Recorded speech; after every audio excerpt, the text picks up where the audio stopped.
Madame, monsieur, bonsoir. Lundi 18 mai, 3h25 du matin. Après quelques petites recherches, un redressement d'image, enfin une rotation, la mise en place d'une grille où chaque carreau vaut à peu près 1 mm, j'ai donc pu trouver le reste des dimensions qui me manquaient pour pouvoir dessiner la pièce. Alors, pour pouvoir déterminer la taille des carreaux, je me suis appuyé sur le fait que je savais que ma pièce faisait 16 mm de large par 58 mm de long. Donc, à la rigueur, la toute seule chose qui me manque, c'est l'épaisseur. Mais ça, l'épaisseur, je la devine tout de suite. Parce que là, on doit avoir quelque chose comme 2 mm de matière. Et le cône, il fait 3 mm et demi à la partie petite.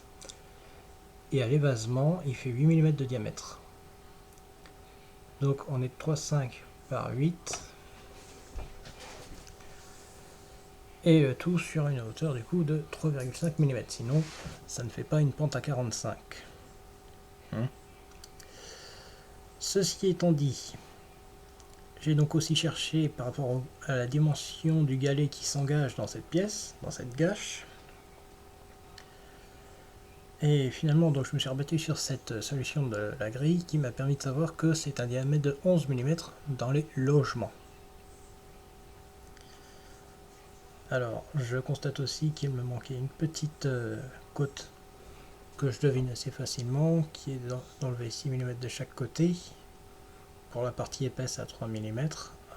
Pas de chose près, ouais, on a 2-3 mm. De toute manière, c'est du paramétrique, hein. Si jamais ça va pas, je garde le fichier sous le coude, on le modifie, il y en a pour 2 minutes. Et revenons-en à nos moutons. Donc vous voyez d'ici 1, 2, 3, 4, 5, 6. Hein. On va compter dans l'autre sens. 1, 2, 3, 4, 5, 6. Donc on a bien 6 mm d'usinage qui ont été opérés entre le bord de la platine de la pièce et le bord de l'engagement du galet. Cela étant calculé, on sait donc que cette pièce fera 58 moins 12, c'est-à-dire 46. À partir de là, tout devient simple. Mais vraiment simple comme bonjour. Alors, à la rigueur, l'une des seules côtes pour lesquelles on pourrait me dire encore que ce n'est pas très rigoureux, c'est que je n'ai pas mesuré le dessous là. Le décalage, l'épaulement, je ne l'ai pas mesuré. Pas plus que je n'ai mesuré cet épaulement là. Alors après, en partant du postulat que la partie épaisse qui est ici, qui revient donc là, vu que nous voyons que nous avons le congé qui est ici en bas et sur l'image ici au-dessus, donc nous comprenons que l'image a fait un retournement comme ça. D'ailleurs vous voyez bien que la craquelure qui est là, elle est ici. Donc nous voyons que nous avons environ 2 mm en dessous d'épaulement. Et en face, on doit avoir 3 mm et demi aussi. Et là, on doit avoir quelque chose comme genre 1 mm et demi. On a quand même encore une bordure. Alors, je vais en profiter pour vous montrer un autre raccourci clavier qui est très pratique. C'est que là, vous voyez, j'ai ouvert l'image, mais je n'ai pas ouvert le plan de travail. C'est ce qui va être chose faite grâce au raccourci clavier CTRL, CTRL, plus N, nouvelle pièce. Et vous n'êtes pas limité à 1, vous pouvez en faire 2, 3, 4, 5, 6, 7, 8. Il n'y a aucun problème.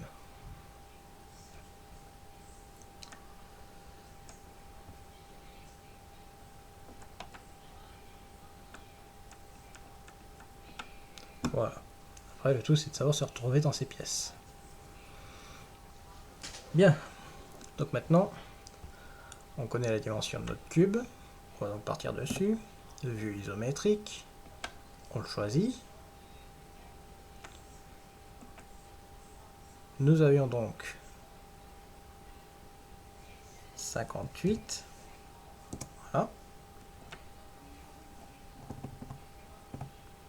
par 16 par 13,8. Voilà. On réduit. On déplace flèche directionnelle. On réduit encore. Voilà. Donc ça, c'est notre cube avant usinage. Donc maintenant, nous allons nous occuper de tailler les perçages. Hop. Donc, pour les logements qui sont donc de 11 mm de diamètre, ça nous fait un rayon à 5,5. Et nous allons le copier puis le coller, ce qui va nous permettre de le repositionner par la suite.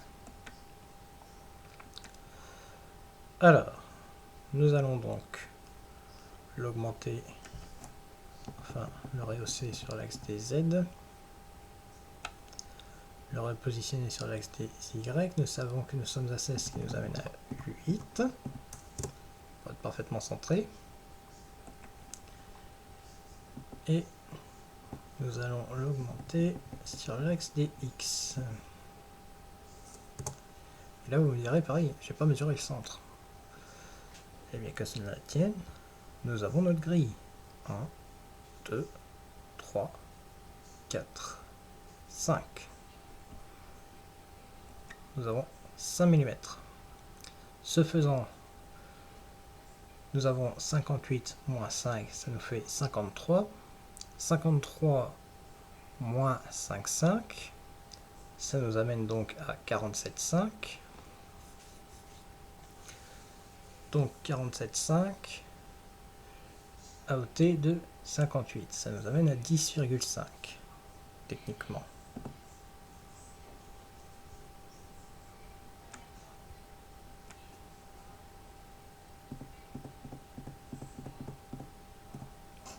Voilà. 10,5. Sans oublier que nous avions un petit décoché de 6 mm pour permettre l'engagement du galet dans la gâche.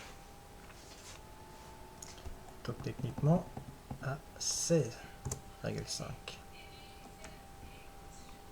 Donc ici, même chose, nous allons remonter. On va se mettre d'accord sur la hauteur tout de suite. Hop. Centré, donc à l'axe. Donc ça nous amène du coup à 21,5. Mais ce qu'il faut savoir, c'est que moi j'ai compté en soustrayant le rayon, donc c'est par rapport au centre. Si on calcule par rapport au centre, je suis bon. Si on calcule par rapport au bord du cylindre, je le suis moins. Donc il faut que je monte à 26, même 27. Ce qui est normal parce que celui-là c'est pareil, je l'ai compté par rapport au centre. Voilà. Simplement comme j'ai un rayon qui est impair, il faut que j'ai une des deux valeurs qui soit impaire pour que je n'ai pas de contact. C'est aussi simple que ça. Alors, ce faisant, on avait dit donc qu'on était à 58 moins 5, c'est-à-dire 53. 53 divisé par 2, on avait calculé, ça nous faisait 26,5.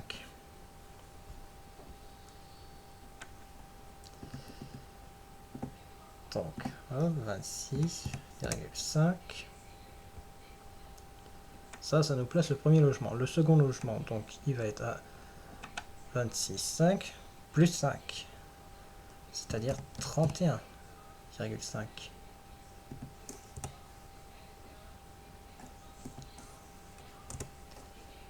31,5 auquel il faut que je rajoute donc le rayon, ce qui m'amène techniquement à 36,5, sauf qu'à 36,5 je suis encore en contact. Donc la question va être quel est le calcul exact? Alors reprenons là où on s'est arrêté. On s'est arrêté à 26,5. 26,5 plus 5,5. Ça correspond à 27 plus 5, c'est-à-dire 32 mm. 32, donc plus 5,5, 37,5. Et là on est bon. À ceci près que il nous manque notre distance ici. Donc ce faisant, on va reprendre donc notre 26,5 moins du coup pour l'autre 5,5. Ça doit techniquement nous amener à 21. Et alors là, sauf erreur de calcul, si je me mets en vue de face, que je sélectionne ici et là, j'ai 5,5 mm. Il faut que je vois qu'est-ce qui est à l'origine de ça, mais si je mesure donc de là à là, puis donc pourquoi ça clignote comme ça, on s'en cogne, on va partir de là pour arriver là. Ah ouais, d'accord, ok. Et là vous voyez que hormis la différence pour laquelle je sais que du coup c'est celui-là qui est trop près, nos écarts sont pratiquement égaux. Alors heureusement je lui ai dit tout effacé. Donc ce qui signifie que c'est celui-là qui est trop proche de 0,5 mm. Ce qui va donc nous amener à calculer à 20,5. Et là si on refait la mesure, paf, paf, 15 mm, paf, paf, 15 mm. Donc nous allons pouvoir tailler.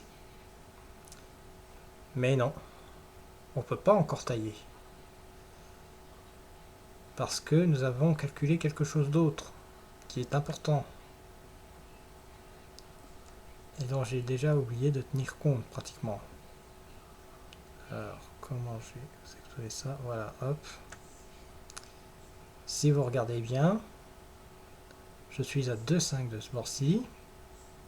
Et par conséquent, 2,5 de l'autre côté également.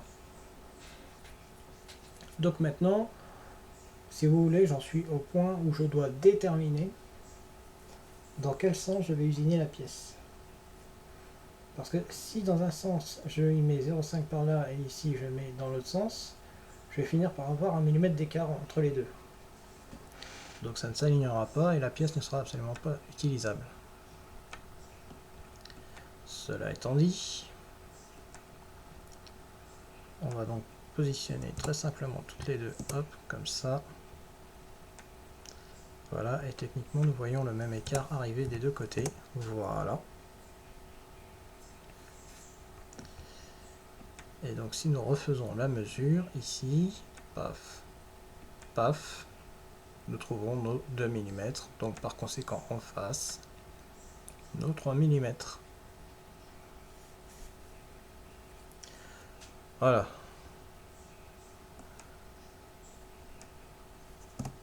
Donc à compter de ce moment-là, on peut déjà faire les usinages pour les logements. Ça va déjà nous avancer la tâche. Alors, nous prenons ceci. Alors, précédemment, nous avons vu que nous pouvions faire l'union avec plusieurs formes. Et là, vous voyez, j'ai sélectionné plusieurs formes. Et en dehors de me faire une intersection, ce qui va probablement pas m'exécuter la forme que je veux, j'essaie quand même. Voilà, ça me fait un conflit. Donc il n'y arrive pas. Il n'y arrive pas. Alors peut-être si je sélectionne d'abord, c'est ce que j'avais fait, vous me direz. Hop, si je sélectionne d'abord ça, et que je fais l'intersection entre les deux, ça ne me fait rien. Donc, du coup, on va partir sur un usinage classique. On garde, on jette, on coupe, on garde, on garde, on jette, on coupe.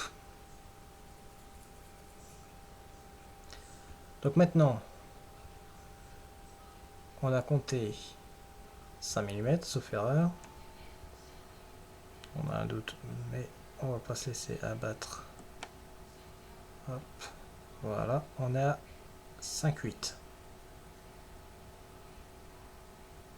Donc 5,8, ça veut dire que ça laisse 8 mm pour faire le reste.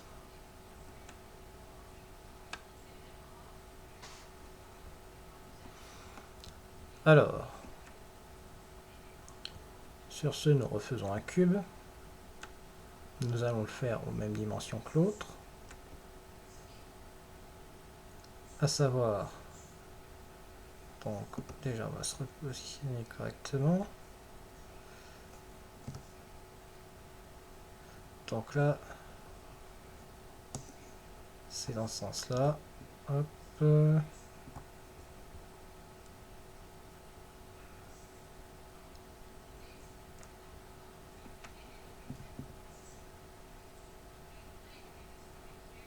Voilà. Donc là, on est à 11 mm. Et là, on va se mettre à 6 mm. Puis on va se repositionner. Donc Z, du coup, là on est à 8 mm, on est à fleur, mais à fleur en dessous. Donc il faut qu'on passe au-dessus.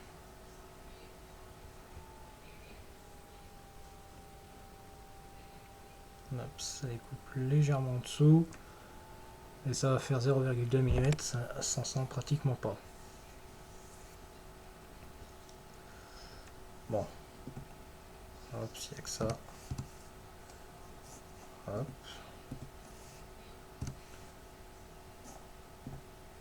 Voilà, c'est 2,8 mm. Et là, on taille légèrement en dessous du logement. Donc, maintenant, ici, on recale. Voilà. On est bon. On va copier-coller, comme ça, on peut faire celui en face. Ce qui va nous faciliter la tâche.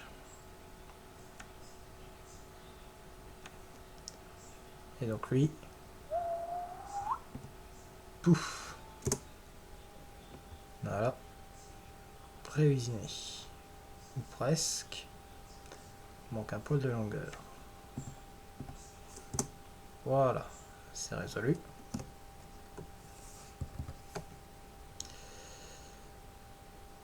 Donc, cela aidant, hop,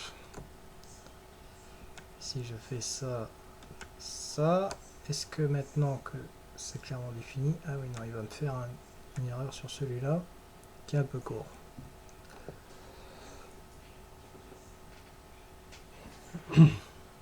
Excusez-moi, j'ai cru que j'allais éternuer. Alors, qu'est-ce qui ne va pas? Ah oui, ok, il avance dans le perçage.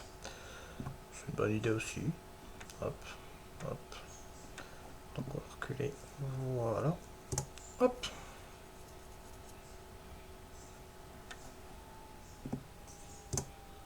Voilà. Donc on va le laisser. Voilà. Hop. On retient ça. Ça. Ça. Et voyons comment se passent les intersections.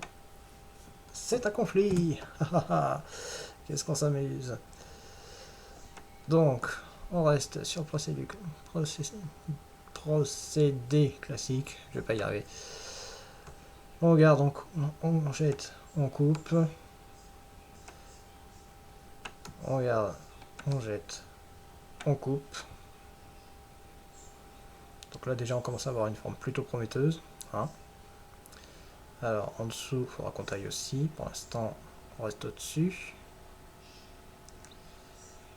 Alors, on n'oublie pas que la partie ici, il me semble, hein, si on regarde, oui, c'est ça. C'est la partie la plus épaisse qui est rabotée de 6 mm. Donc on va refaire un cube. Hop. Donc, on va dire 4. Voilà, comme ça dépasse. En Z. Voilà.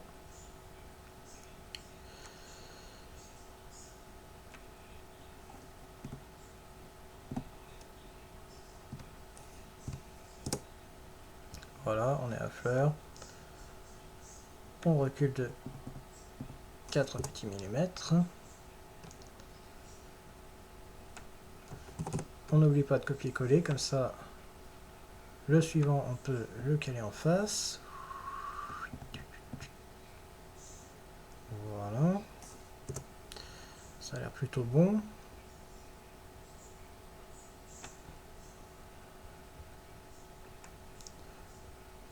Alors, Souf, 4 mm, on est bon. Tsouk. Donc, on garde, on jette, on coupe. On fait la sélection parce qu'on s'est trompé. On garde, on jette, on coupe. Voilà. On efface la mesure qui ne sert plus à rien désormais. Donc là, on n'a plus qu'à faire les perçages. Et à faire les fraisages. C'est comme ça que ça s'appelle, hein, la forme conique qu'on laisse. Et plus exactement, en fait, comme il n'y a pas la pointe, je vais vous faire la distinction d'ailleurs. Hop. Donc, hop, ça, pour le moment, on va le masquer. Là, hop.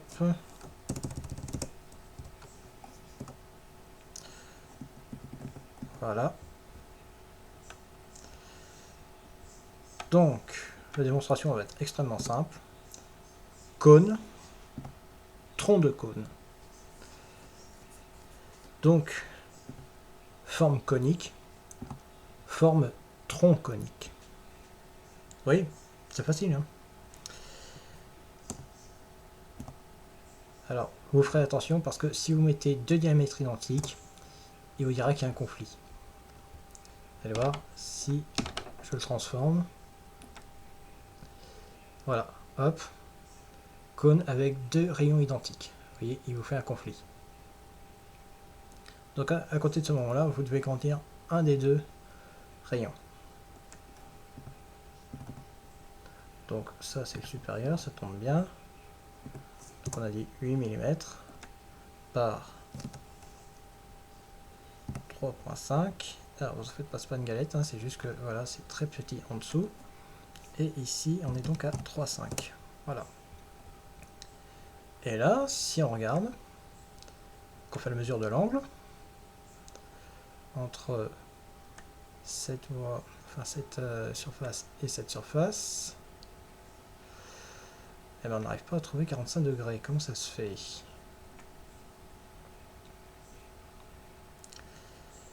Pourtant, je sélectionne bien cette surface-là et cette surface-là. C'est bizarre. Ah oui, non, je comprends. Vous allez voir, c'est très simple. C'est parce qu'il y a une arête et il n'arrive pas à calculer. Alors que si je la fais entre là et entre là, ah bah, il me trouve 180 degrés au lieu de trouver 135. Ah bah elle est drôle celle-là. Elle est drôle.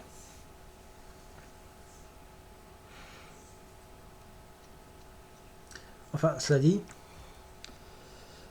ça fait peut-être un peu plus que 45 degrés. Parce que si on regarde bien comme ça, de biais, on va prendre une vue qui permette de le voir. Voilà, hop. À mon avis, on est plus qu'à 45 degrés. Alors comment le savoir? Eh ben c'est très simple. C'est très simple. On va reprendre notre cône.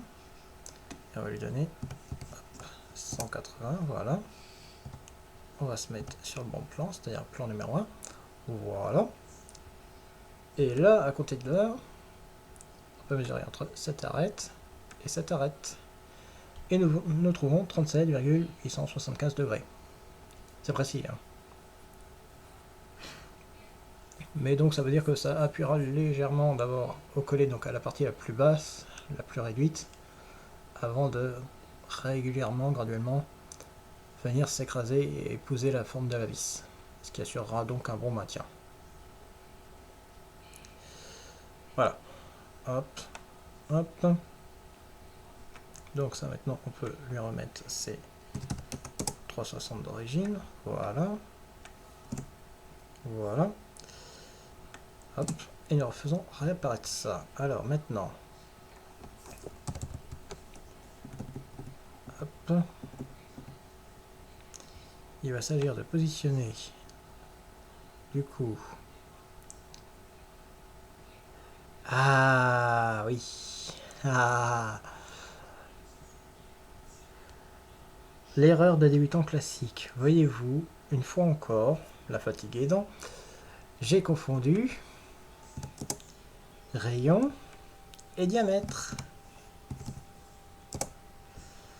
Donc, voilà, on a quelque chose de beaucoup plus incliné maintenant. Donc, si on reprend l'expérience, voilà. Ça dit, c'est toujours pas gagné qu'on est 45. On mesure quand même. Ouais, on est à 57 265 degrés. Et voilà.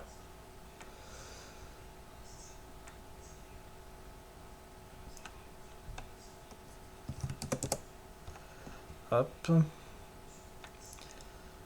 Oui, parce que ce qui m'a mis la puce à l'oreille, c'est que je me dis, tiens, c'est bien gros comme fraisage par rapport à la dimension de la pièce. Forcément,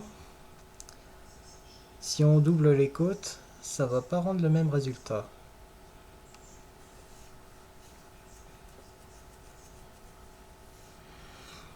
Donc, cela étant, nous allons donc hop, déplacer notre cône. Déjà, on va lui donner de la hauteur.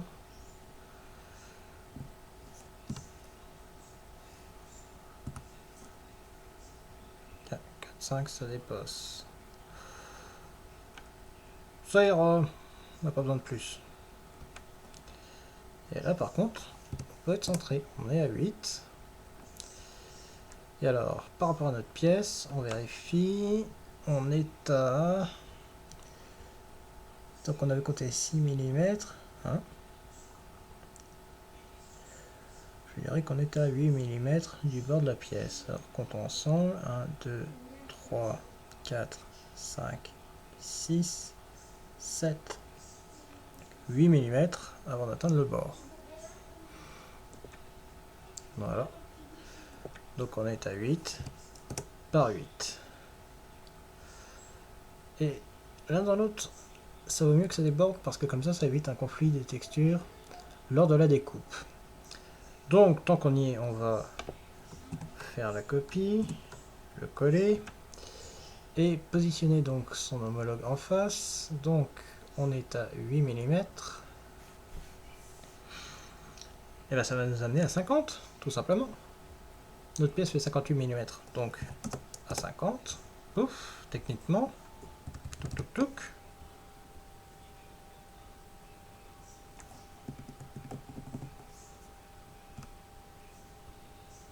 Voilà. On est parfaitement symétrique. Et si vous n'arrivez toujours pas à me croire, je ressors mon mètre ruban. Hop, les cercles arrêtent ici. On est à... Tiens, on est à 4 mm. Ah bah oui, c'est le bord du... Forcément, c'est le bord du cône. Ici, je mesure entre ici et ici. Je retrouve un conflit. Excusez-moi, messieurs, dames, pour ce dérangement, mais manifestement, Fricade a planté. Youpi! On revient. Hop. Et ça va être pratique. Voilà. Donc ça, c'est le dernier état connu de la pièce qu'il a gardé. Ça ne recule pas de grand chose, heureusement. Là, il a gardé un objet inconnu. Donc c'est aussi pour ça qu'il est toujours intéressant de faire des copies, enfin des sauvegardes régulières, pour éviter ce genre de mésaventure. Ceci étant dit, on va revenir sur notre image. Image que j'ai laissée normalement ici, je crois. Non, je ne l'ai pas laissé là-dedans. Allons bon, où est-ce que je l'ai laissé? Non, je ne l'ai pas laissé là. C'est probablement là-dedans. Non, ce n'est pas là-dedans non plus. Alors, document, oui, dans document, voilà. Hop, voilà.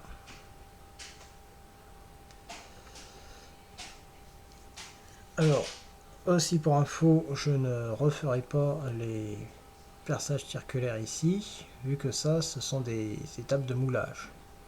Or ici, on va faire de l'impression 3D. Bon, je vous l'accorde, c'est loin d'être quelque chose de safe à faire par rapport à une pièce en manifestement fond d'aluminium. Mais quand vous voyez des filaments comme 3D Mark Forged qui résistent quand même, alors que c'est du plastique, qui résiste autant si ce n'est plus que de l'acier, vous vous dites qu'il est possible qu'il y ait l'emploi de ce type de filament renforcé. Bref, reprenons. Donc nous en étions à ça. On garde, on jette, on coupe. On garde, on jette. C'est l'inverse. Hop. Vous voyez, je refais même l'erreur. C'est vous dire le souci d'authenticité que j'apporte à chacune de mes réalisations. Donc, après on a dit la fameuse boîte de 6 mm.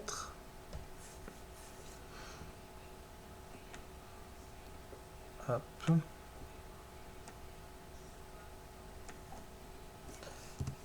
Donc on est à 7,8. Voilà, on est à ras. Et nous reculons sur l'axe des X de 4 mm. 4. Voilà.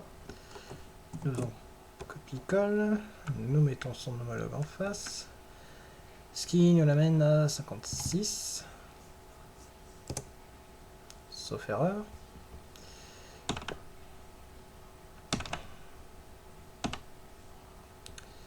Alors, pourquoi? Ah bah oui. Voilà, il lui fallait le temps d'arriver. Je constate que c'est un peu loin.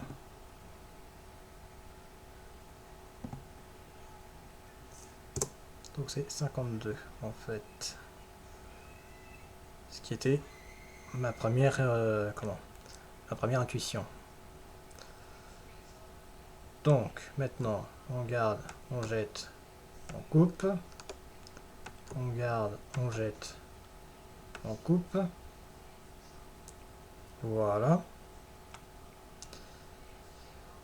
Ce qui est un peu dommage, c'est qu'on puisse pas faire la récupération depuis la vidéo, parce que sinon, ça éviterait beaucoup de choses. Donc ici, on est à 1,75.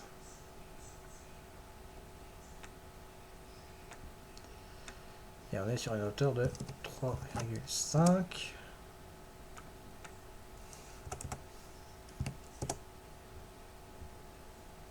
Voilà.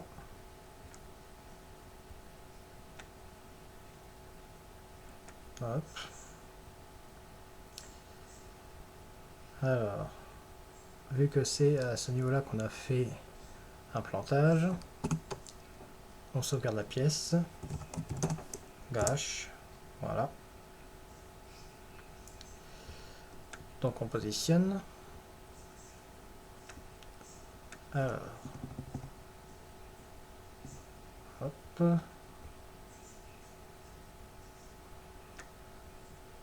Donc 5 mm c'est bien. On va centrer.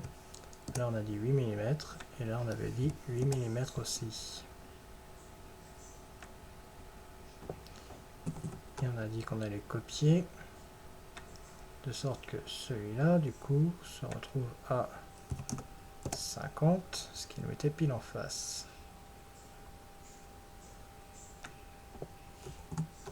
Hop. Donc CTRL S, on n'oublie pas. Hein. Maintenant, on n'est jamais trop prudent. Ce qu'on garde, ce qu'on jette, on coupe. Ce qu'on garde, ce qu'on jette, on coupe. Donc là, il me reste juste à faire les petits perçages. Donc de 1,75.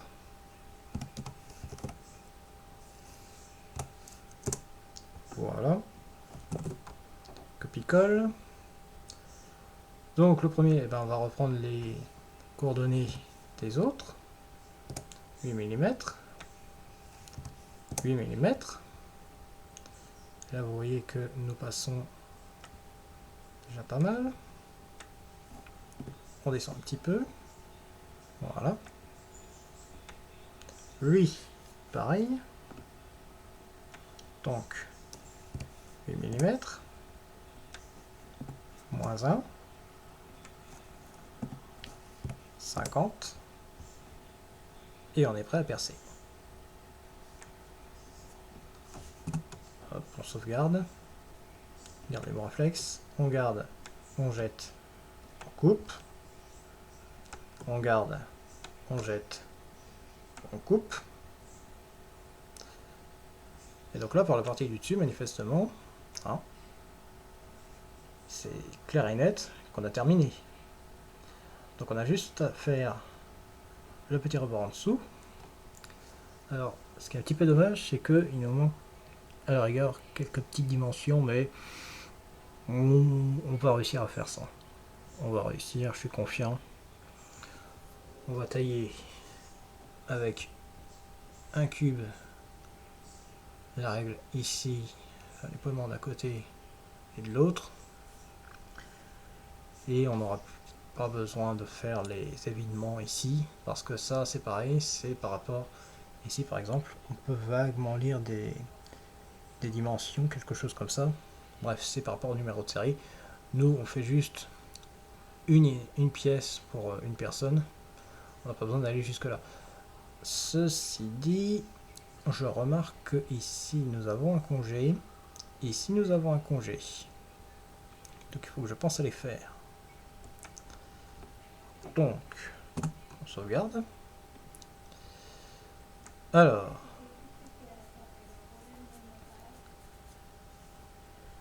on constate qu'il y a apparemment une bordure inclinée.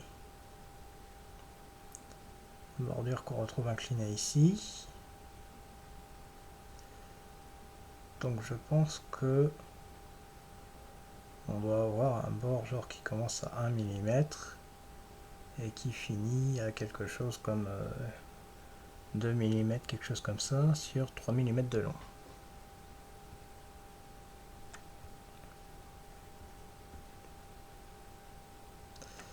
Donc, pour arriver à ça, pour l'autre côté, je pense qu'il reste 2 mm de large, qu'on a 2 mm et le reste comme ça.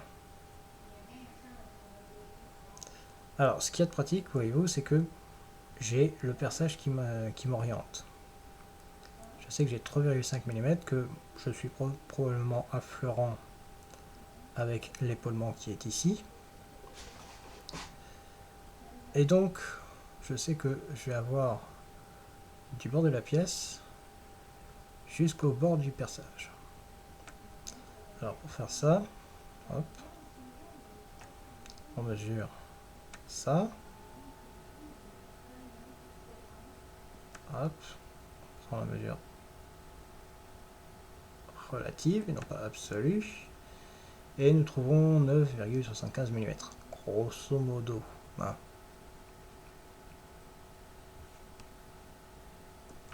D'ailleurs, vous voyez bien qu'ils appellent ça distance. Alors sinon, on peut tout simplement prendre ça, ça, et là on voit qu'on est à 6,250. Donc 6,25 plus 3,5, ça fait bien 9,75. Donc ça fait que nous allons faire un cube de 58 par 2 par 9,75. Ou simplement le laisser dépasser de 0,25. Ça vaut tout aussi bien.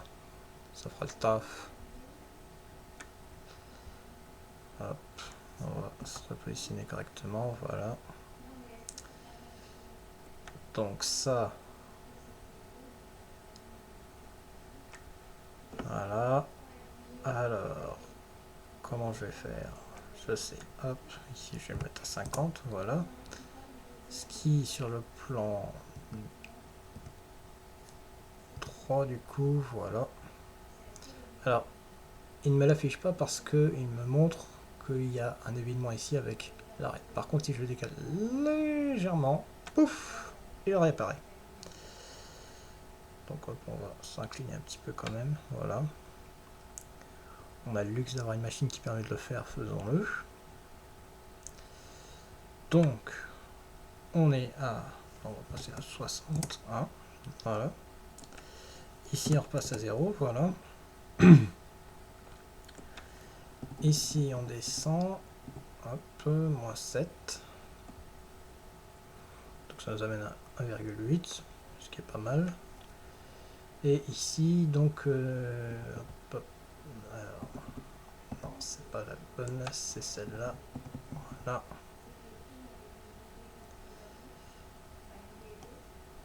Donc ça nous fait 6,25 du coup.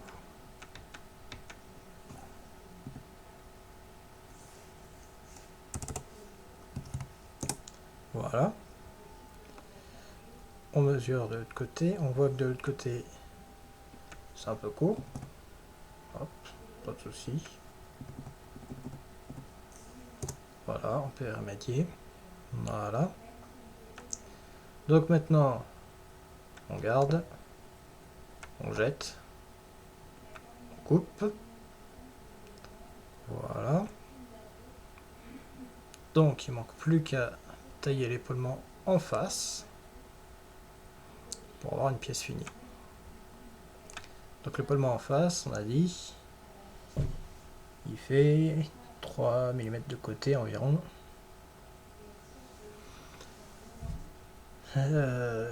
Parce que là, nous voyons que nous avons notre pièce. Ah oui, nous avons les congés aussi à ne pas oublier, parce que pareil, le modéliste qui a fait la pièce a complètement négligé les congés sur les arêtes, ici. Donc, oui, on doit être à 3, 5, 3, 3, 5.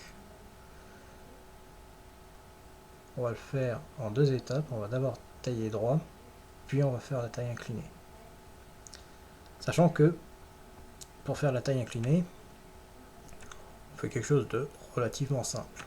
Donc, longueur, on va lui donner 60, voilà. Là, 3. Et ici, 3. Voilà. Ça fait une languette un peu épaisse quand même.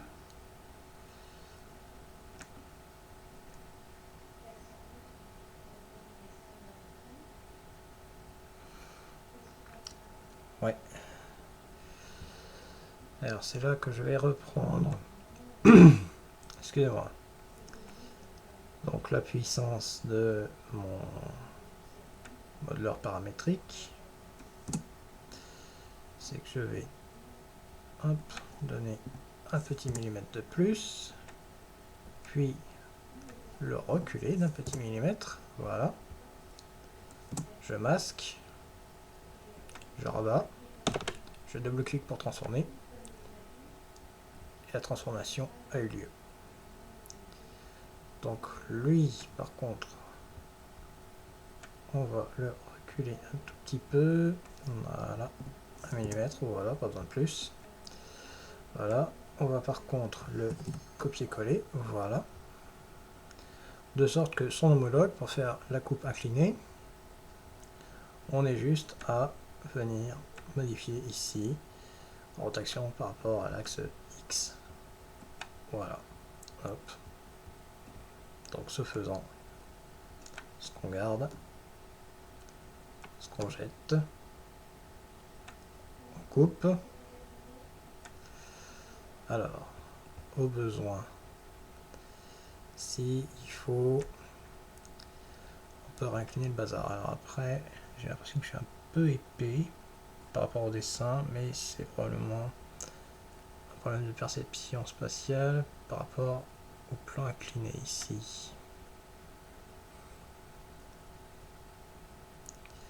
Donc on va l'incliner, hop. Alors ici ça n'a pas changé de plan, donc on a dit X, ok, voilà. Il est revenu sur Z, c'est quand même dingue. Bon, on va le modifier d'ici. Bon, ici on est sûr que les modifications prennent bien lieu. Alors, pourquoi ça se modifie pas dans le bon sens? Ah oui, c'est parce que je n'ai pas calé le bazar par rapport aux origines. Donc on va le mettre à hop, 90, comme ça. Voilà. Quand je vais le reculer comme ça, voilà, un petit peu plus.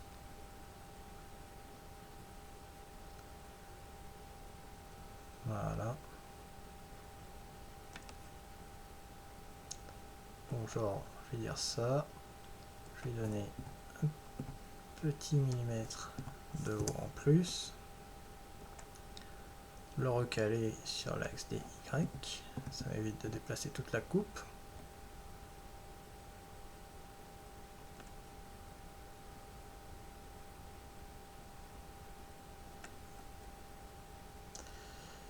Donc, comme je ne sais pas de combien je mange ma pièce, mesure entre le sommet ici et l'arête là, et il me dit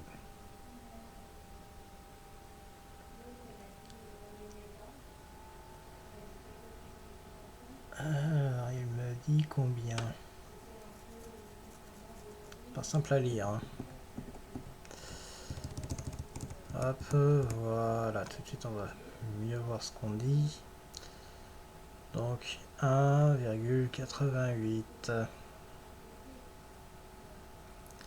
Donc 1,88, ça veut dire qu'il faut que je le ressorte de 100... Je crois, oui, 100... Ah non, pas 112.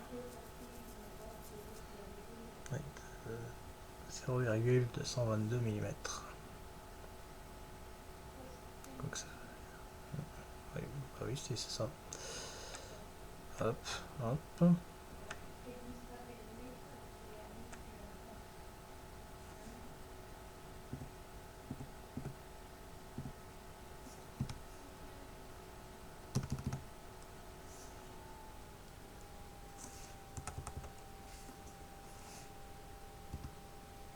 Donc 1,8 on rentre dedans, 1,5 on a fleur, 1,6 hop là. On voit plus ce qu'on dit maintenant. Voilà, alors 1,6. Ça nous laisse un léger truc qu'on va tout de suite corriger. Hop.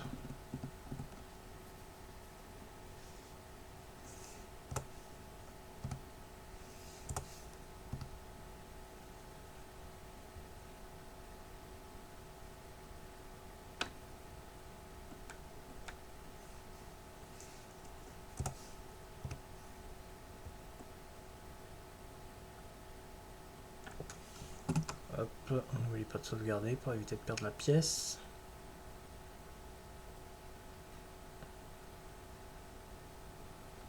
Alors, pop pop pom. Ici à 28, oui 28 c'est satisfaisant parce que de toute façon après ça fait plus aucune différence pour le logiciel de Slice. Donc on va faire ça. s'occuper des congés et on sera bon. Donc on garde, on jette, on coupe. Alors les congés, c'est extrêmement simple. Regardez, cette arrête là, cette arrête là. Alors on vérifie que nous n'avons pas d'autres congés, pas plus que ça.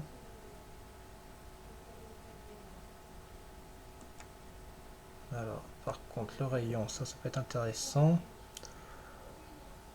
On va être sur un rayon de 3 mm je dirais. Donc congédiant. Hop. De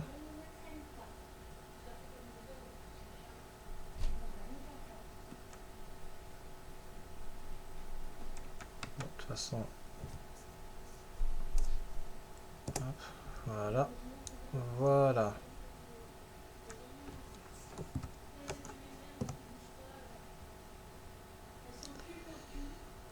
Voilà. Et donc là, notre pièce est techniquement finie. Alors, si il manque un petit détail, c'est le creux ici. Parce que ça, j'imagine que ça doit être pour caler la pièce. Donc on va partir sur quelque chose comme 20 mm. 20 mm. On repart sur nos bonnes vieilles pratiques. Hop. 20, voilà. Donc, ce qui nous fait 58 moins 20, 38 divisé par 2, 19. Voilà. 19. On arrive à moins 8. Voilà, ça tombe bien, il faut qu'on laisse un petit peu de rebord. Pas très, très bien. Hop. Voilà, à la rigueur. Hop, donner un petit chouïa de plus. Voilà, hop. Ce qu'on garde, ce qu'on jette, on coupe. Et là, on peut considérer que notre pièce est terminée.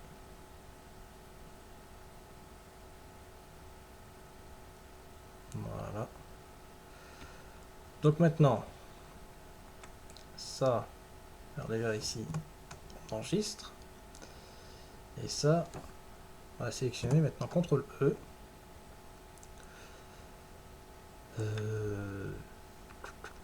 Je vais le mettre ici pour avoir plus d'essence à le retrouver.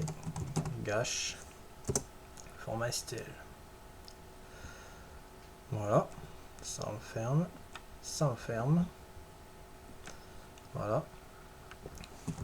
Comme d'habitude, un petit test avec Cura pour s'assurer que le fichier est bien valable, qui passe très bien le tranchage. Donc ça prend un petit peu de temps, mais c'est normal.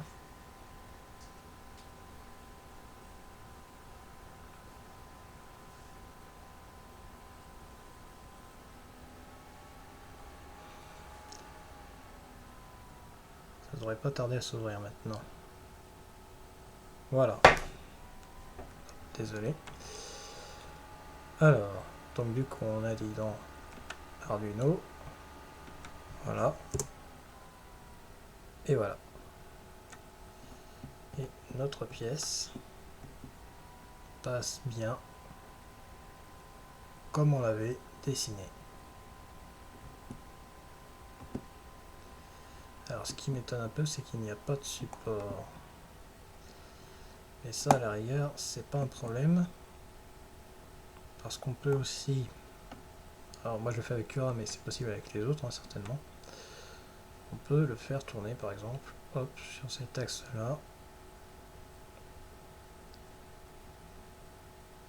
Voilà. C'est difficile à trouver 90, voilà, hop.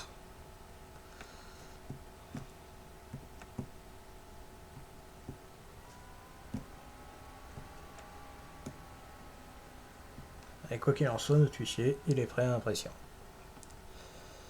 Donc nous allons pouvoir fermer et expédier. Tiens, Voilà qu'on a des problèmes pour tout faire, mais bon, c'est pas un drame. Hop, là, donc là, j'ai fait la même commande qu'on fait d'habitude pour copier un document, c'est-à-dire CTRL-C, sauf que je le fais dans un terminal. Et dans un terminal, ça tue un processus. Donc soyez aussi vigilant par rapport à ça si vous utilisez Linux. Ceci dit, donc la pièce est finie, nous allons pouvoir fournir notre client. Et donc moi je vous dis à très bientôt pour un nouveau cas pratique. Passez une bonne semaine.